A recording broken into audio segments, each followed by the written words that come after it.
Welcome to another Fantasy Goodfellas video where we talk about the tight ends that you need to start, flex, or sit for Week 10. You ready? Those Fantasy Goodfellas. Boom, boom, boom. Rolling on the field.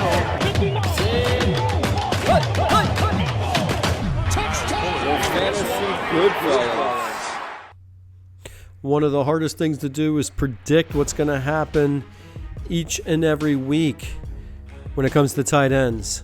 So what we're going to do is we're going to talk about each matchup, and we're going to show you who we feel our stat machine has suggested to start, flex, or sit. Let's get started. Well, the first thing I want to point out is this week that number is 14.74. Anything above that is going to be a start. Anything above 10.39 and less than 14.74 is the flex position. If you want to, and then if you want to go and sit. So the first one, Trey McBride, he's been one of the best tight ends all season. This week, he's going against the second tier defense in Arizona, who's ranked 21. Last week, he's averaged 16.5. His season average is 16.2, so he's going to be right there, and that defense doesn't really sway anything. When it comes to Seattle, you have A.J. Barner, who's on the flex, and Elijah Arroyo. He's from Miami, who's heating up. You can see the last two games, he's at 10.9. His season average is 4.24. And then that way, you also have A.J. Barner. His last two games is 11.5, and the season average is 9.41. Does that mean Seattle's doing better? I believe so. The next matchup we have here is going to be the Atlanta Falcons versus the Indianapolis Colts. What can we tell by looking at this matchup in our stat machine? Well, I can tell you that Kyle Pitts is last two games he's averaging 11.35. The Indianapolis Colts is the 31st pass defense team for tight ends. So if you look here, you'll see that there's some opportunities for Kyle Pitts this week. So he gets a start. Now, when it comes to the Indianapolis Colts, Tyler Warren has been an amazing tight end. His last two games, he's at 8.5 about. His season average is 13.6, but now he's going to face the Atlanta Falcons, who have the number one defense against the pass when it comes to tight ends. So let's move on to the next matchup. Baltimore Ravens versus the Minnesota Vikings. What can we tell about this? Well, Mark Andrews is getting some touchdowns. His season average was 9.23. He got 11.5. He's going against a tough mid-tier defense in the Minnesota Vikings, and they're ranked number 18. And when it comes to Minnesota, you get TJ Hawkinson, and you got some other players. Not a lot going on. Not a lot going on this week when it comes to this matchup, but we do like Mark Andrews. Next matchup here, we have the Buffalo Bills versus the Miami Dolphins. The thing about the Buffalo Bills is Dalton Kincaid is getting that yardage, but that ball can go into the end zone to either Kincaid, Knox, or Haas. So it really depends what's happening. I really don't like anybody, but if you're going to go with yardage, you got to go with Kincaid. And when it comes to the Miami Dolphins, listen, they've been all over the place. Greg Dulcich, he could get heated up, but they got him as a sit.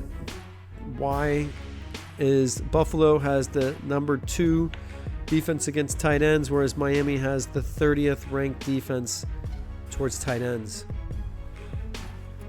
At our next matchup, Carolina Panthers versus the New Orleans Saints. I haven't seen much. I've seen Tommy Trumbull this season, but yeah, nothing of late. I've seen Juwan Johnson.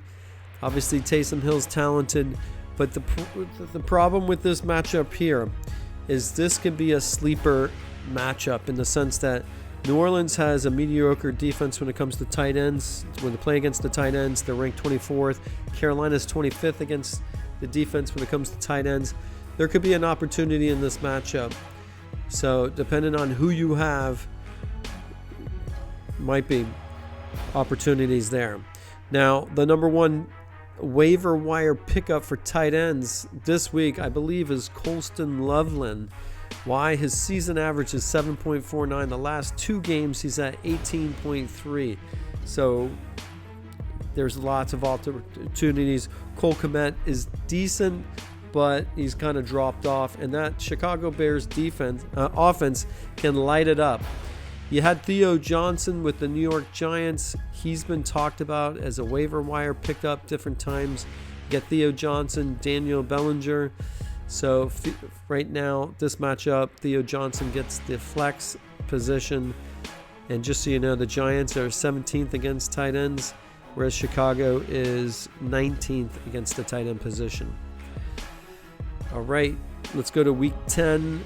Cleveland Browns versus the New York Jets.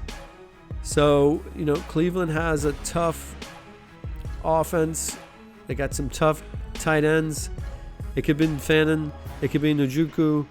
One of them. They both get a flex this week, whereas Mason Taylor, he gets a flex position. And so to point out here, Cleveland is the 10th best defense when it comes to tight ends versus the New York Jets, who are ranked 16th against tight ends. All right, let's move on. The Denver Broncos versus the Las Vegas Raiders.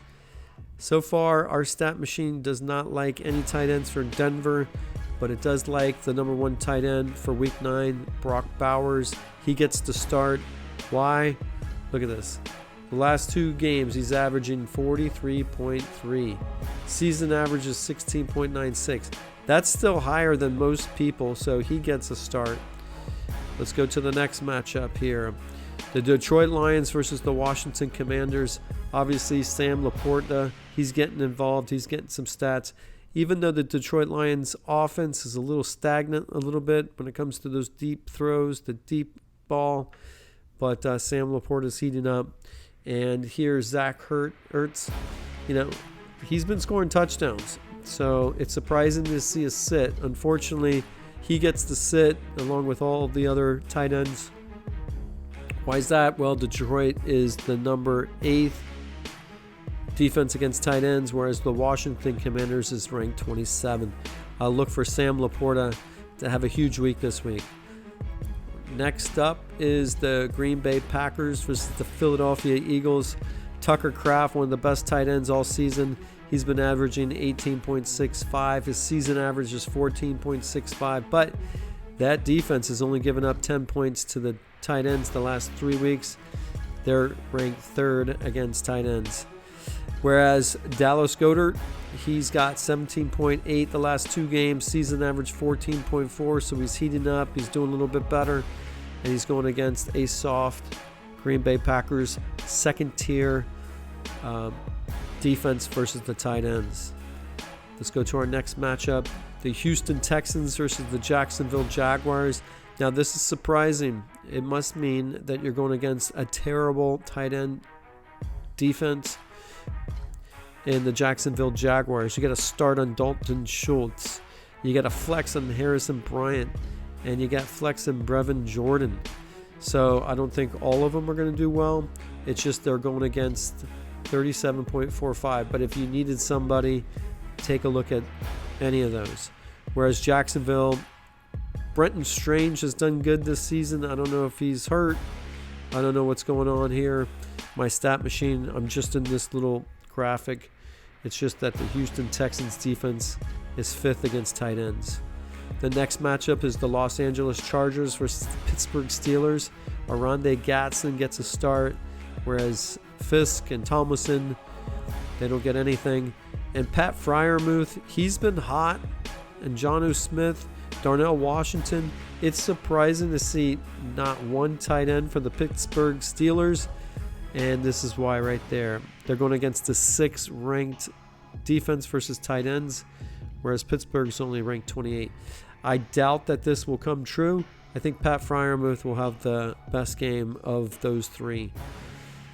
Here you have nobody in the Los Angeles Rams versus San Francisco 49ers. I like Tyler Higbee, so that's an opportunity there.